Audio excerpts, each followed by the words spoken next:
You're standing somewhere high, a balcony, a bridge, the edge of a cliff with a clean railing and a beautiful view. And out of nowhere, a thought arrives that doesn't feel like yours. A small, cold whisper that says, you could just step off. You don't want to, you would never. But for half a second, your own mind shows you the fall. And then the real fear hits. The fear underneath the first one. Not the height, the thought. Why would my brain even say that? If this has ever happened to you, I need you to hear something before we go any further. You are not broken. You are not secretly dangerous. And that whisper is not a death wish hiding inside you. It is one of the most misunderstood signals the human mind produces, and once you understand what it actually is, it stops being terrifying and becomes almost beautiful. There's even a name for it. The French call it l'appel du vide, the call of the void. Scientists have a colder name for it, the high place phenomenon. And here is the first surprise: it is not rare. When researchers asked hundreds of ordinary people about it, around a third said yes, they'd felt it. In later studies, the number climbed higher, closer to half. Which means right now, in a room full of people who all seem perfectly calm, a huge fraction of them have stood at an edge and felt the exact same uninvited whisper you did. They just never said it out loud. Because who would? So let's say it out loud. And let's figure out what your brain is actually doing in that moment. Because it's the opposite of what you think. Here's the part nobody explains. The call of the void is not your death instinct leaking out. It's the echo of your survival instinct firing too fast. I call it the guardian glitch. And once you see how it works, you'll never read that moment the same way again. Think about how your brain is built. You don't have one mind. You have two systems sharing one skull. There's a fast one, ancient, wordless, built only to keep you alive. And there's a slow one, the narrator, the part of you that explains things in sentences. The fast system is your guardian. It scans for danger before you're even aware there's danger. It's the reason your hand yanks off a hot stove before you feel the burn. It doesn't ask permission, it just acts. Now put that guardian at the edge of a cliff. It sees the drop instantly. And it fires a hard, urgent command straight through your body. Back away now. A jolt, a flinch, a surge of move. That signal is pure life. It's your brain throwing its arms out to save you. But here's the glitch. That fast signal arrives with no words attached. It's just raw alarm. And your slow narrator, the part that needs everything to make sense, turns around and asks, why did I just feel that huge jolt near the edge? The narrator goes looking for a story. And the only story that fits a powerful urge near a long drop is the most obvious one. I must have wanted to jump. You didn't. You never did. Your guardian screamed step back, and your narrator misheard it as step off. The whisper isn't the desire. The whisper is the rescue, played back wrong. That's the guardian glitch. The safest part of you, mistranslated into the scariest thought you've ever had. Sit with how strange that is. The exact moment your brain proves how badly it wants you alive is the moment you feel most afraid of yourself. And it gets more convincing. Researchers found something that should change how you feel about this forever.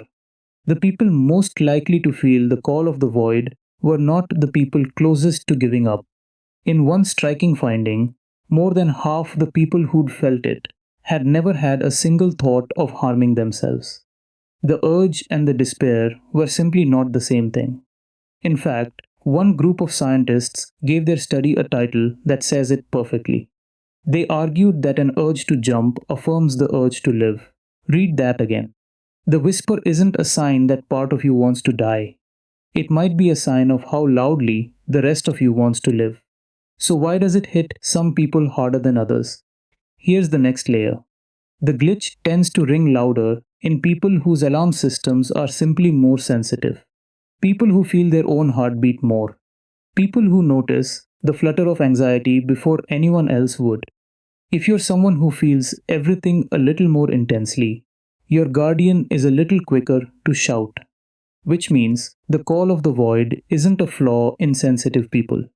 It's the volume knob on a survival system that's paying very close attention. Your alarm works.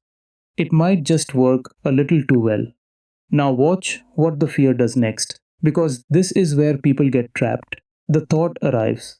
You get scared of the thought, and getting scared of it makes your guardian fire again, because now your own body is reading panic as more danger, more alarm, another jolt, another whisper. And the narrator, terrified, spins an even darker story. You've accidentally built a loop where the fear of the thought manufactures more of the thought. The edge was never the real problem, the loop is. So, how do you break it? Not by fighting the whisper, fighting it feeds it. You break it by relabeling it.